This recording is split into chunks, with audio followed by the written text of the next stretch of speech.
Take a deep breath. Feel that? That is a miracle. Don't waste it. I am 106 years old. Last week, the doctor listened to my heart and just shook his head. But I'm still here. Right now, the morning sun is hitting my hands. They look like old, wrinkled paper. I'm holding a hot cup of coffee. It smells like peace. I have a slice of good warm bread. That is everything. Look, I lost my mother when I was 5. I lost my first wife when I was 31. I lost my business at 58. And last year, I buried my second wife, Gloria. By all accounts, I should be the saddest man alive. Instead, I am the happiest. You are probably young, and you are probably exhausted. You are living in a cage, terrified of what other people think of you. I don't have many mornings left. Don't scroll away. I need to tell you this before my time runs out. My coffee is warm right now. But for decades, my life was freezing cold. When I was 31, my first wife died. Just like that. Gone. And I snapped. I became the angriest man in Brooklyn. I walked through the winter streets like a wounded animal. I thought life owed me an apology. I was a victim, and I wanted everyone to feel my pain. I worked in a sweatshop back then. The noise, the hissing steam, the slamming machines, the constant suffocating pressure. I was drowning, and I brought all that noise home. I slammed doors. I barked at my customers. I pushed my own sister away. I spent my 30s, 40s, and 50s running, blindly running. I worshipped the worst gods a man can worship, conditional happiness and social approval. I told myself, if I work harder, if I make more money, if I get the right house, then I'll be happy. Happiness was always tomorrow, never today. But the heaviest chain I wore was caring about what the neighborhood thought of me. Back then, in the Italian neighborhood, appearances were everything. Keep your head down. Don't cause a scene. What will people say? I was terrified of their judgment. I kept score of every unfair thing that happened to me. I was so proud of being right about how cruel the world was. But being right just made me lonely. I built a wall of bitterness, and inside that house, my children had to walk on eggshells. The silence at my dinner table back then wasn't peace. It was fear. I was trading my actual life, hour by hour, for the approval of people who didn't even care if I lived or died. I was so busy surviving, so busy looking over my shoulder, that I didn't see I was poisoning the only thing that mattered. I was alive, but I was already a ghost. The first happened 6 months after my first wife died. It was winter. The apartment was cold. I was sitting in my chair, nursing my anger like a sick pet. My little girl, she was only 5. She walked up to me. She was trembling. Her face was wet with tears. She looked up at her giant, furious father, and she whispered, "Papa, why are you so mad? Did I do something wrong?" That question broke me. Even now, sitting in this quiet room, I can hear the clock on the wall ticking. Tick, tick. That was the sound I heard in that moment. I realized time was running out on her childhood, and I was burning it to the ground. She was blaming herself for my grief. That is the ego trap.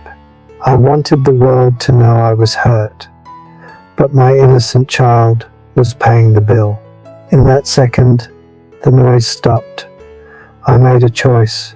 I told myself, Sal, you can be angry or you can be a father. You cannot be both. I was winning an argument with life, but I was losing my daughter. I chose my daughter, but old habits die hard. I spent the next 30 years keeping my head down, surviving, growing old. Then came the second crash. I was 70. I was at a church potluck. The room smelled of garlic and old coats. And then I heard a laugh, a beautiful loud laugh. It was Gloria. She was a black woman. This was 1990 in a traditional Italian neighborhood. The rules were unspoken, but they were made of iron. When I asked her to dance, the room went dead silent. The whispers started, the cold stares. Later, my own son pulled me aside. He was furious, embarrassed. He said, "Dad, people are talking. You can't do this. What will the neighborhood think?" 70 years old, and I was still in the cage. I looked at my son. I looked at the neighborhood, the same people I had spent half a century trying to impress. And then I looked at the end of my life. The deathbed perspective hit me like a train. If I died tomorrow, would the neighborhood be in the coffin with me? Would their approval keep me warm? No. Grand achievements, status, what the neighbors think, it is all trash in the face of death. I looked at my son and said, "I love you, but I am 70. If the neighborhood doesn't like it, the neighborhood can go to hell." I finally stopped caring, and that was when my life actually began. And I never let go. I want to tell you about the next 35 years of my life. The years after I stopped caring. It was heaven. I took the heavy coat of other people's opinions and I threw it in the trash. I can't explain the lightness you feel when you finally decide that your joy is more important than someone else's comfort. A 50-year-old weight lifted off my shoulders. Gloria and I got married. A quiet thing. No big party. We didn't need one. We moved into a small apartment. It wasn't a mansion. We didn't have a lot of money, but it was the richest home in Brooklyn. For the first time in my life, I wasn't running. I wasn't chasing. I was just sitting. We lived a slow life.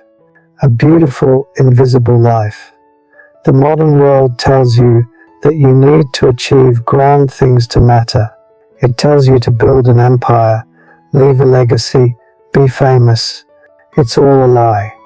The only legacy that matters is how you made the people in your kitchen feel. Our life was built on simple things. Every morning we made coffee, just like the coffee I am drinking right now. I can taste the same roast. It brings her back to me. We would sit by the window. We would watch the stray cats in the alleyway. We would listen to the rain hit the glass. We would cook simple meals, garlic, olive oil, fresh tomatoes. The smell filled up every corner of the house.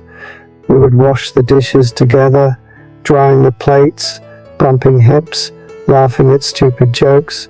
I used to think that washing dishes was a chore, a waste of time. I learned that washing dishes with the woman you love is the whole point of life. I was finally warm. I stopped keeping score. If we had an argument, I was the first to apologize. I didn't care about being right anymore. Being right is the enemy of love. I just wanted to hold her hand. I looked at her one afternoon, sunlight in her hair, and I realized, this is it. There is nothing waiting for me at the finish line. The finish line is right here, at this table. That is the secret. Happiness isn't a place you arrive at. It's a way of traveling. Gloria died last year. She went peacefully. I am sitting here, looking at her empty chair across the table. The sun is hitting the wood. People ask me, "Sal, how do you go on? You must be devastated." No, I'm not. I miss her deeply, but there is no tragedy here. The only real tragedy in life is unlived time. We used every second. I left nothing unsaid. Every day, I told her she was beautiful. Every day, I thanked her for putting up with an old, stubborn Italian man.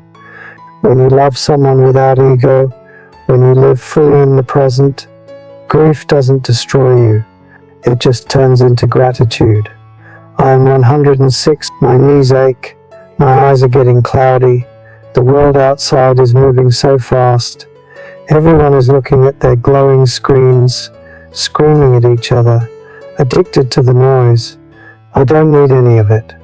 I wake up every morning and I make a choice. Joy is not a circumstance, it is a decision. Hard times do not have to make you hard. Gratitude is a muscle. If you don't use it, it rots.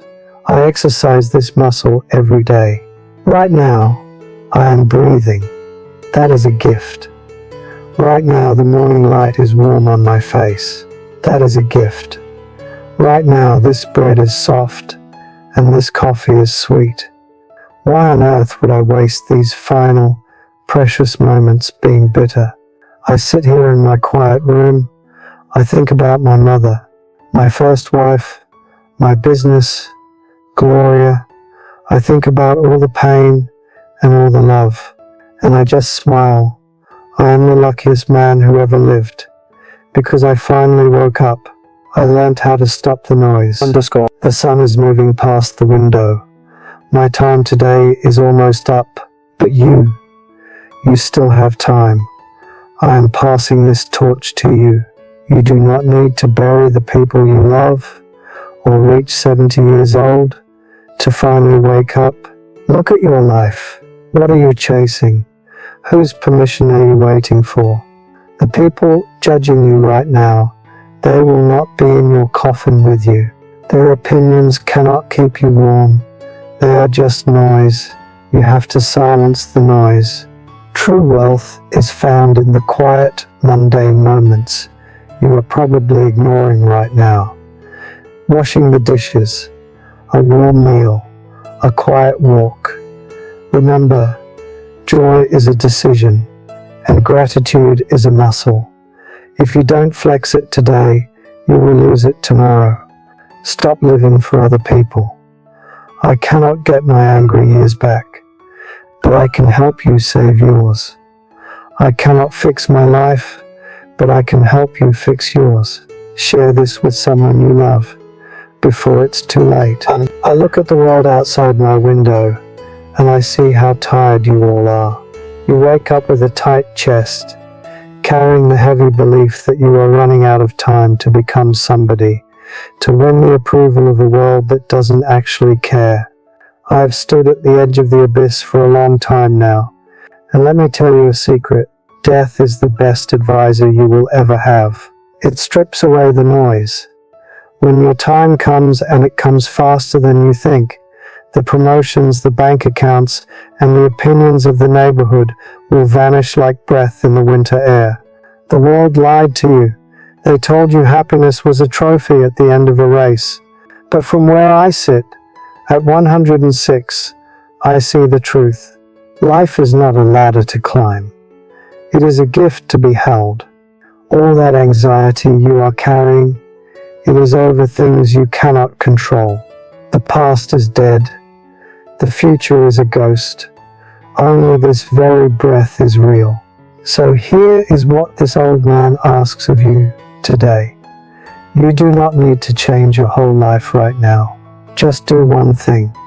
Tonight, when you walk through your front door, leave your ego on the porch. Look at the people in your home, or call someone who matters. Look at them knowing that one day they will be gone, and so will you. Just be grateful they are here right now. The sun has warmed this room enough for one lifetime. I am ready for the dark. Just make sure you don't go into the dark, still waiting for your life to begin. True wealth is found in the quiet, mundane moments you are probably ignoring right now. Washing the dishes, a warm meal, a quiet walk. Remember, joy is a decision, and gratitude is a muscle. If you don't flex it today, you will lose it tomorrow. Stop living for other people. I cannot get my angry years back, but I can help you save yours. I cannot fix my life, but I can help you fix yours. Share this with someone you love before it's too late. ____.